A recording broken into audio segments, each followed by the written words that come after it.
बहुत समय पहले की बात है। कासगंज नामक एक सुंदर सा गांव हुआ करता था। उस गांव में एक लकड़हारा रहता था जिसका नाम रामू था। रामू बहुत ही ईमानदार और मेहनती था। वह हमेशा अपने काम से खुश रहता था। उसके पास ज्यादा पैसे नहीं थे, लेकिन वह अपनी जिंदगी से संतुष्ट था। रामू के परिवार में उसकी पत्नी और उसके 2 बच्चे थे। रामू सेठ लालचंद के यहाँ लकड़ी काटने का काम करता था और लकड़ी काटने के बदले में सेठ लालचंद रामू को पैसे देता था, जिससे रामू और उसके परिवार का जीवन व्यापन होता था। सुमन, मैं काम पर जा रहा हूँ। आज बहुत देर हो गया है, तो तुम बच्चों को स्कूल छोड़ आना। जी, स्कूल तो मैं छोड़ आऊंगी, लेकिन मोनू और चिंकी पिछले 2 दिन से कह रहे हैं कि उनके स्कूल की टीचर स्कूल की फीस मंगा रही है। हाँ, तो जाकर दे आओ ना स्कूल की फीस। अजी कहाँ से दूं? आप जो पगार लाते हैं उसमें मुश्किल से तो घर चल पाता है। अब उतनी सी तनख्वाह में मैं बच्चों की फीस का इंतजाम कैसे करूं? अजी मैं एक बात आपको साफ साफ कह देती हूँ, आप सेठ लालचंद जी से पगार बढ़ाने की बात कहिए। दिन पर दिन खर्च बढ़ता जा रहा है।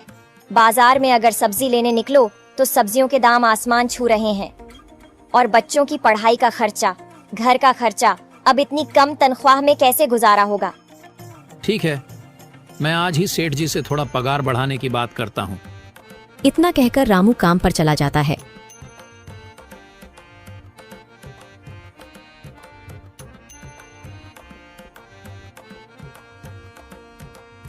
अरे भाई, आज तो पगार का दिन है।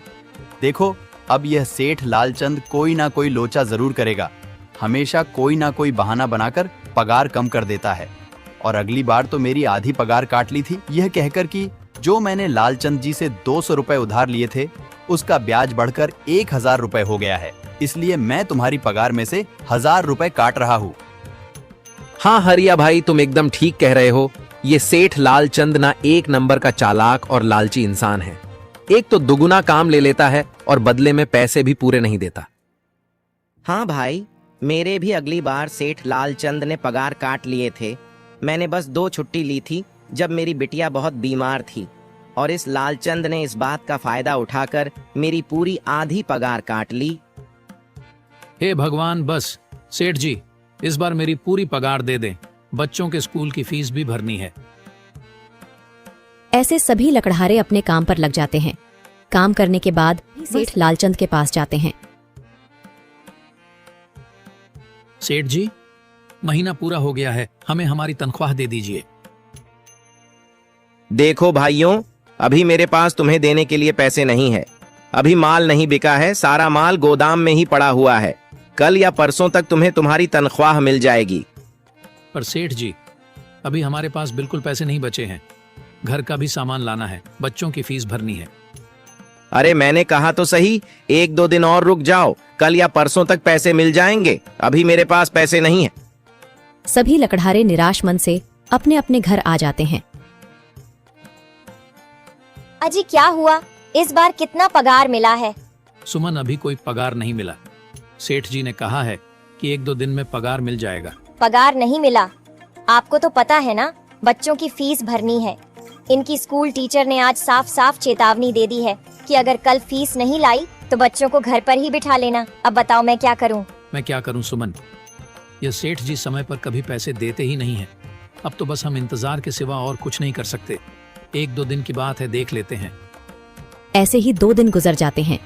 2 दिन बाद सेठ लालचंद सबको पगार देता है। अरे हरिया, ये ले अपनी इस महीने की पगार। सेठ जी, यह तो बस 2000 है। मैंने तो इस महीने 3000 तक का काम किया है। हाँ, काम तो किया है, लेकिन तूने 1-1 घंटे आराम भी तो किया है। ये पैसे उसी आराम के कांटे हैं। पर सेठ जी, आपने तो कहा था 8 घंटे काम के महीने में 3000 मिलेंगे, और मैंने तो 8 घंटे काम किया और 1 घंटे आराम। देख हरिया, मुझे ज्यादा हिसाब किताब ना समझा। ये 2000 रख, अगर चाहिए तो, और अगर नहीं चाहिए तो कहीं और काम ढूंढ ले। बेचारे हरिया के पास उन पैसे को लेने की सिवाय और कोई रास्ता नहीं था। हरिया चुपचाप वह पैसे रख लेता है। रामू, ये लो तुम्हारे 2500 रुपए।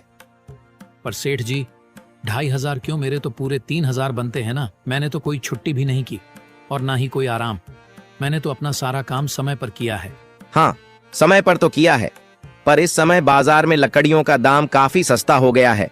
इस वजह से अभी तुम्हें भी पगार कम ही मिलेगी जब तक लकड़ियों का दाम नहीं बढ़ता। पर सेठ जी, बात तो 3,000 की हुई थी ना, अब 2,500 में मैं कैसे घर चलाऊंगा? बच्चों की स्कूल की फीस भी भरनी है सेठ जी। इस बार आप पूरे पैसे दे दीजिए। 2,500 ही मिलेंगे तुझे। यहाँ काम करना है तो कर, वरना कहीं और काम ढूंढ ले।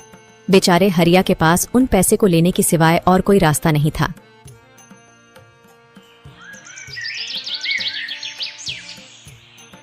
अरे भाई, यह सेठ लालचंद एक नंबर का बेईमान इंसान है। सारे पैसे अपने जेब में भर लेता है और बहाने बनाता है कि लकड़ियों के दाम सस्ते हो गए हैं। देख लेना, हम गरीबों की किसी न किसी दिन इसे जरूर हाय लगेगी। नहीं हरिया, ऐसे नहीं कहते। वह हमारे अन्नदाता है, आखिर उन्हीं के वजह से तो हमारा घर चल रहा है। अरे काहे का अन्नदाता? काम के पूरे पैसे तो देता नहीं है। पूरे महीने मेहनत करके भी क्या मिलते हैं? बस ये 2,000 रुपए, इसमें घर खर्च कैसे चलाएं? ऐसे तो हम कभी तरक्की नहीं कर पाएंगे। और हम कर भी क्या सकते हैं हरिया? हमें लकड़ी काटने की सिवा और कोई काम कहाँ आता है? और कोई काम खोलना भी चाहे तो उसके लिए हमारे पास इतने पैसे कहाँ हैं? अब जो भी हो, हमारा तो बस ये सेठ लालचंद ही सहारा है ना। कुछ देर बातें करने के बाद अपने घर की ओर निकल पड़ते हैं। जी आ गए आप। कितनी पगार मिला है? सुमन, इस बार सेठ जी ने बस 2,500 रुपए ही दिए हैं। बस 2,000? इतने में कैसे घर चलाएंगे? बच्चों की फीस में ही 1,000 रुपए निकल जाएंगे, फिर 1,500 में क्या क्या करेंगे? अब मैं क्या कहूँ सुमन, अब तुम्हें इसी में ही गुजारा करना होगा। तुम सबसे पहले बच्चों की फीस भर देना, इसके बाद बाकी का मैं देखता हूँ। अजी आप क्या देख लोगे? सेठ जी से पूरे पैसे तो मांगे नहीं गए आपसे? नहीं सुमन, मैंने सेठ जी से पैसों के लिए कहा था, पर सेठ जी ने साफ इनकार कर दिया और कहा, यह लेना है तो लो, वरना कहीं और काम ढूंढ सकते हो। मैं सोच रहा हूं कि लकड़ी काटने के बाद मैं कहीं और भी काम ढूंढ लूं। सेठ जी के यहां से काम करने के बाद मैं दूसरी जगह पर काम किया करूंगा, इससे कुछ ज्यादा आमदनी हो जाएगी। आज ही मैं सेठ जी के यहां पर काम करने के बाद और भी जगह काम ढूंढने जाऊंगा। इतना कहकर रामू काम पर निकल जाता है और जैसा कि रामू ने कहा था, वह लालचंद के यहाँ काम करने के बाद काम की तलाश में निकल जाता है। रामू पूरे गांव में काम ढूंढता है, दुकानों पर जाकर लोगों से काम मांगता है, मगर हर जगह रामू को केवल निराशा ही हाथ लगती है। अंत में थक हार कर रामू वापस जाने लगता है। तभी वह देखता है कि अचानक बहुत सारे भैंसों का झुंड उसकी तरफ दौड़े आ रहा है। यह देखकर रामू बहुत डर जाता है। वह इधर उधर देखता है तो उसे एक गुफा दिखती है और वह गुफा में जाकर छुप जाता है। जब भैंसों का झुंड वहां से निकल जाता है, तब रामू की जान में जान आती है। हे भगवान, आज तो बाल बाल बच गया मैं, वरना आज तो मैं इन भैंसों के पैरों तलों तो कुचला ही जाता। पर यह मैं कहाँ आ गया? रामू यह सब सोच ही रहा था कि तभी उसकी नजर गुफा में रखी एक टोकरी पर जाती है। रामू उस टोकरी के पास जाता है। ये कैसी गुफा है? ये कैसी टोकरी यहाँ पड़ी है? इसे मैं घर ले जाता हूँ, सामान रखने के काम आ जाएगी। रामू जैसे ही उस टोकरी को हाथ लगाता है, गुफा में से एक आवाज आती है, रुक जाओ, इसे छूने की कोशिश मत करो। यह आवाज सुनकर रामू एकदम पीछे हट जाता है। तभी गुफा में एक जिन्न प्रकट हो जाता है और वह रामू से कहता है, कौन हो तुम और मेरी गुफा में क्या कर रहे हो? मुझे माफ करना, आप जो भी हो।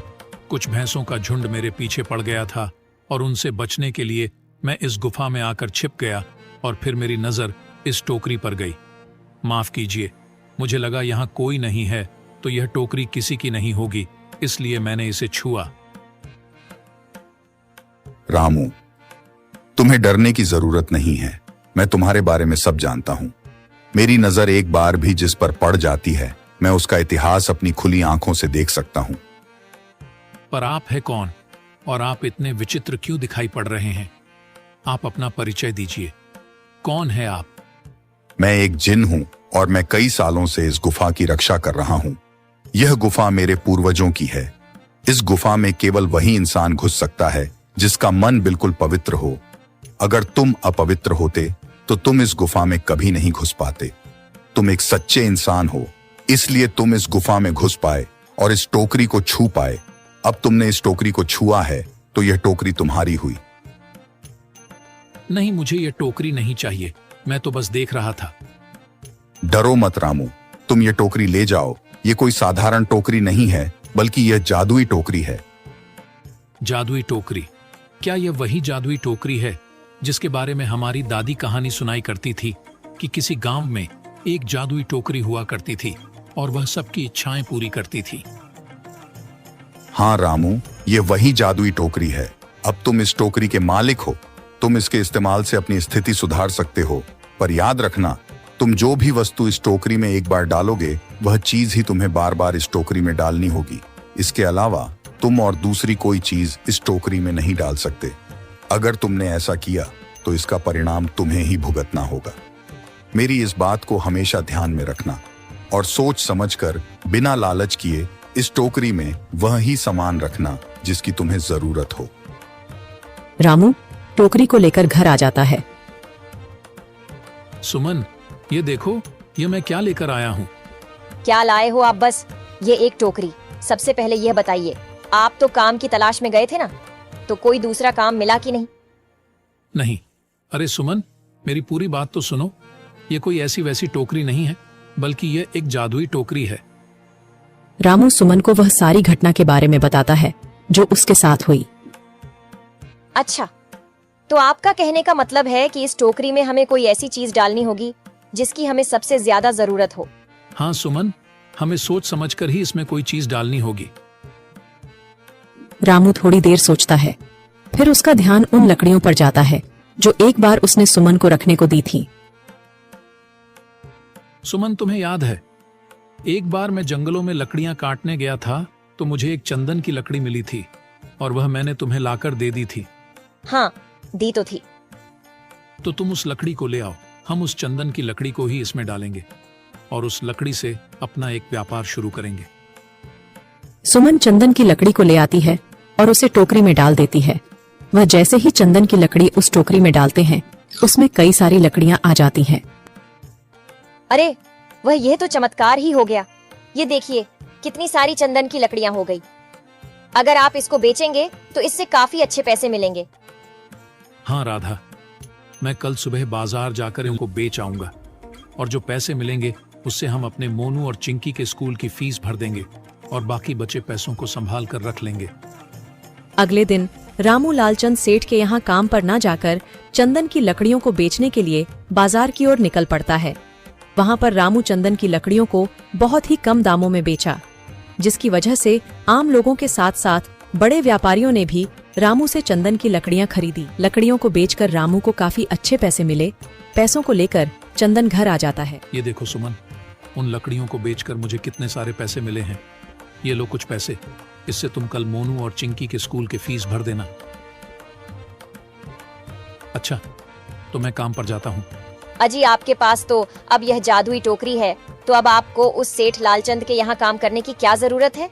हाँ सुमन, मैं सेठ लालचंद जी के यहाँ काम पर नहीं जा रहा, बल्कि मैं तो वहां पर जो काम कर रहे बाकी के लकड़हारे हैं उन्हें ये खुशी की खबर देने जा रहा हूँ, क्योंकि सेठ लालचंद जी से मेरे साथ साथ वह लकड़हारे भी बहुत परेशान थे।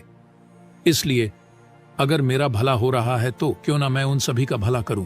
वह सभी बहुत ईमानदार लकड़हारे हैं, वह सभी बहुत मेहनत से काम करते हैं, मगर लालचंद ने कभी भी उनको उनकी मेहनत के सही पैसे नहीं दिए। इसलिए मैंने सोचा है क्यों ना मैं उनको अपने इस काम में शामिल कर लूं। हाँ जी, बात तो आपकी बिल्कुल सही है। अगर आप सभी लोग एक साथ मिलकर काम करेंगे तो हम सब बहुत जल्द ही तरक्की हासिल कर लेंगे।